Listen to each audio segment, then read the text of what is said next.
Yeah. Being an avid sports fan, you made a run at the Bills in 2014. I did. How close were you to not owning close. the The team? owner who got it is a very good man. I think he's done a great job. Well, he made a great pick. He picked a great quarterback, right, Yeah. Josh? But no, I bid $1 billion, and I put up a letter of credit, and I thought I might get it because it was in Buffalo, which was having some troubles in terms of a place. And he bid $1.4 billion or $1.450 billion. So it's $400 million more. It wasn't. I don't think it was a very serious room, but I gave him I gave him a guarantee of $1 billion. So that's always serious. That right? sounds quite serious to me. And he paid $1.4 billion, and he was in the oil business. And he's got a daughter who's a great tennis player. It's very unusual that happens. He owns a team, but his daughter's a top 3 or 4 or 5 tennis player. She went to the finals of the last major, whatever that major was. I watched so many majors.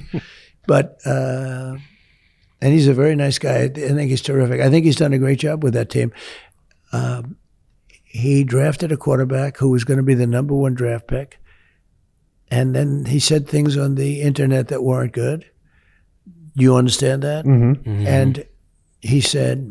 And they passed him. I don't know what he got drafted, maybe number 8 or 9 or something. Well, yeah, I think he might have been 8, 9, or 10. What do you think? Do you have a fact checker over there? What was? No, we don't deal with fact What was checkers. Josh? We kind of just say Josh on this Allen. podcast, we just say. Was he number 8 or 9 or something like that? And He was the 7. So there are 6 teams that are saying, they fired their scouting system, right? But he's a great. Do you rate him as a great quarterback? Oh, he's yeah. very good. He's yeah. And he's not fantastic. only great; he's an exciting quarterback too. But he's a great one. And so he was going to be number 1, and then they found things that they didn't like, and people passed on him for that. And then so number 7 was the Bills. It was pretty sure it's number 7, right?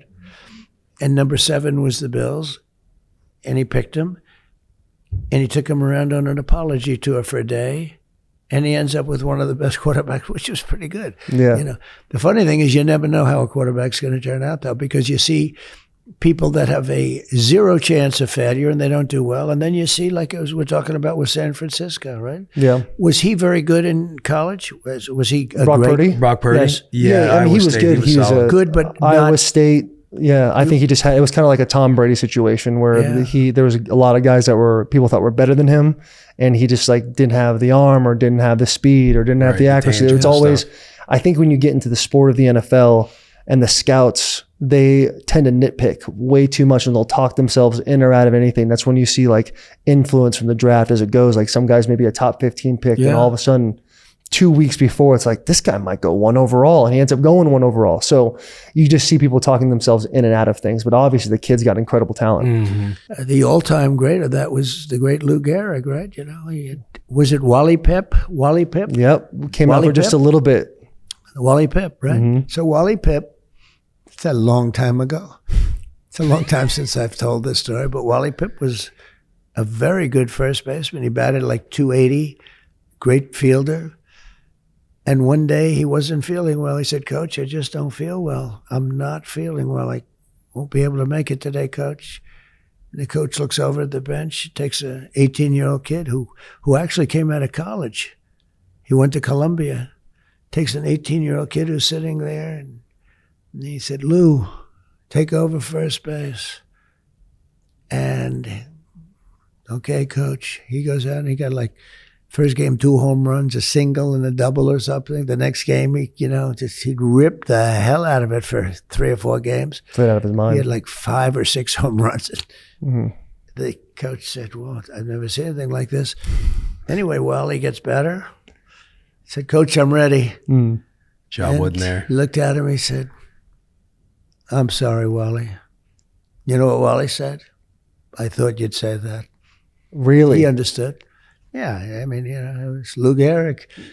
But who knew, right? But it was Lou Gehrig. He was just a young guy out of college. I don't think he played in the minor leagues. He came out of college. It was a little different. It was a long time ago. But I always say to people that give up their position for a day or two to somebody else because they have to be at a wedding or they have to be somewhere, I say, remember the story of Wally Pipp. Mm-hmm. because even injury too. It's like a saying is your best ability is availability, because you could be injured and then the next time you come back, the guy behind you, Levante David, takes over in Nebraska. Now the ultimate example of that was, didn't he play like 2,900? He played the most games ever or something, and he was, and then he got sick, very sick.